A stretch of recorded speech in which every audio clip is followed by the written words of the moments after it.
Hi,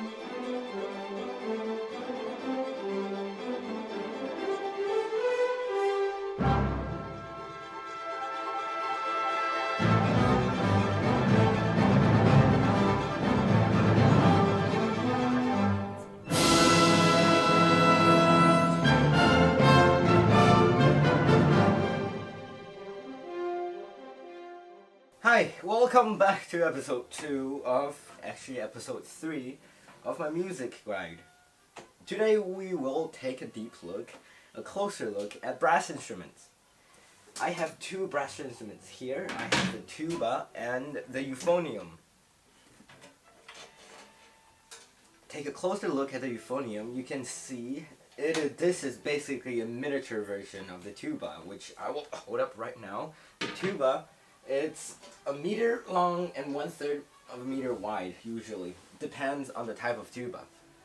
This is called a bass instrument, a B-flat tuba. Why is it that big? Because it makes the bass sound in a band or orchestra. Usually there won't be a tuba, there will be double bass in the orchestra, but here's here. The tuba itself does not make any sound. You have to blow, you have to buzz your lip in it. Basically, it's a big amplifier that changes the tone. So what I have here, it's called a mouthpiece. Mouthpiece is basically a collector, a shaped thing that bounds your lip to make a certain sound. Listen to this.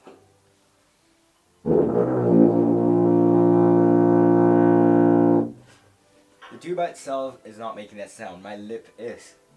So,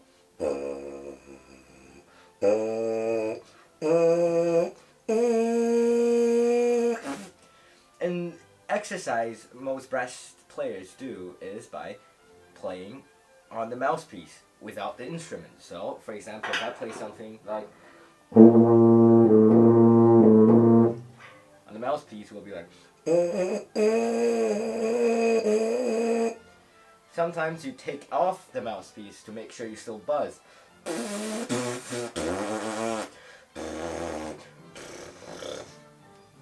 Oh well. The hard part is making this buzzing sound. I implore you to just try to buzz. I'm sure when you're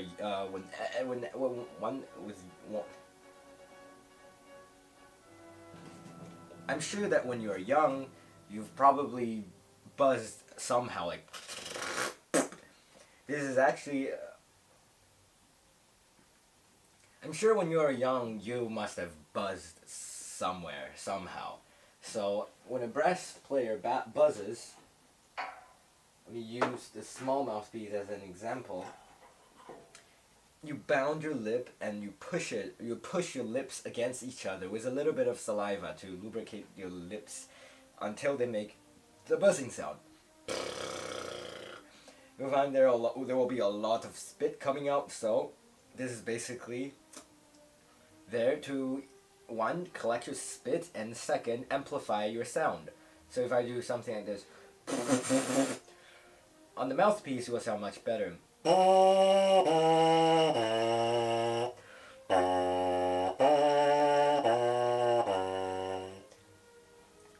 And again, if I put it on my instrument, it will amplify the sound.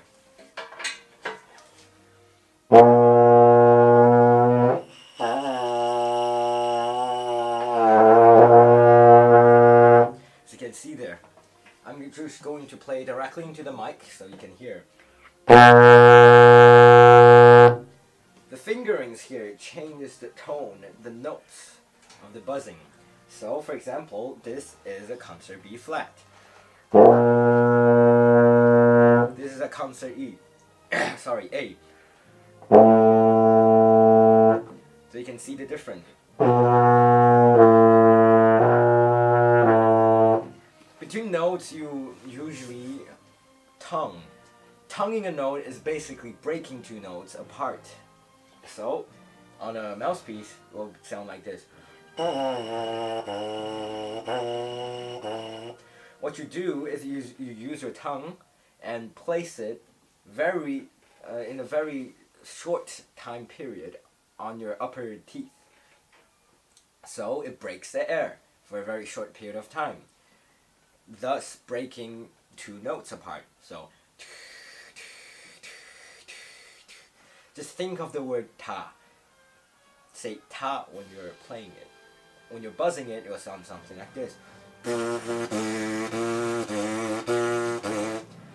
Again, any instrument takes practice. So the first step is choosing your right instrument. Choosing the right instrument directly depends on the thickness of your lip. My lips are extraordinarily thick, so I can play bass instruments like the tuba and the baritone, but I physically cannot play, for example, a French horn. Actually, I can play French. I cannot play a trumpet. That's that. I cannot even make a proper note. So, if you are interested, go to a music store and then look for all different sizes of mouthpieces and try to just make this easiest buzz sound. If you cannot do it on a tuba, it sounds like this. Nah, that's not a right instrument to you. So try a smaller one. If that's still too small, too big, then move on to smaller ones and move on and move on. Then you can find your perfect. The second thing is make sure your instrument is always lubricated. What I mean by lubricated is when you press down the keys, they go up immediately.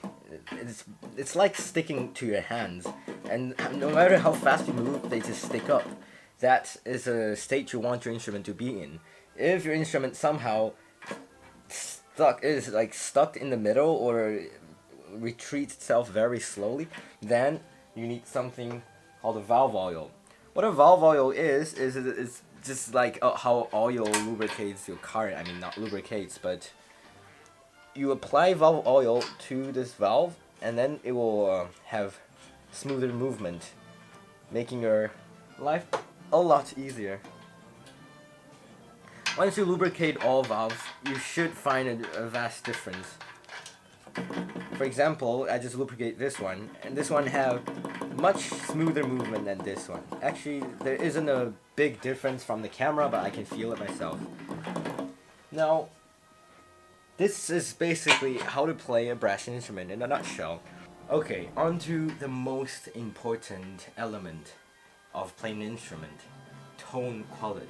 Tone is directly affected by the way of holding your instrument.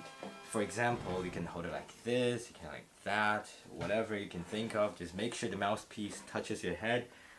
Yes, there are a lot of ways of holding, but there are only a few ways of holding your instrument or having the right posture that makes your tone sound the best. Listen to these two types of sound and tell me which one is better. Versus.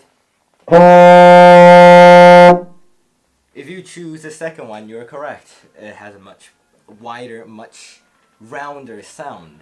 What I did back there is I straightened my body. So if you cramp up your head, for example, like this, it blocks your airway. So making sure that you have a full air coming directly from your lung to the instrument is very important to have a good tone. Also, making sure your teeth open when you play. Don't play like this. Play like this. Due to the microphone quality, I am not sure if you can hear a difference, but I'll try it on my tuba, and usually tuba makes a huge difference tone-wise.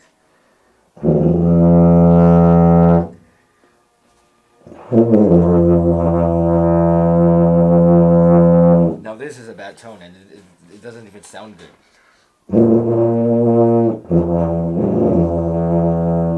Versus a good tone. Now I can see the difference.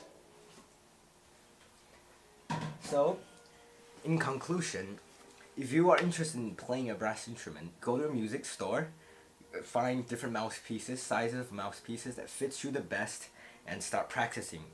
start making your first note. There's an exercise I just showed you is buzzing in your mouthpiece and moving it away from you. So.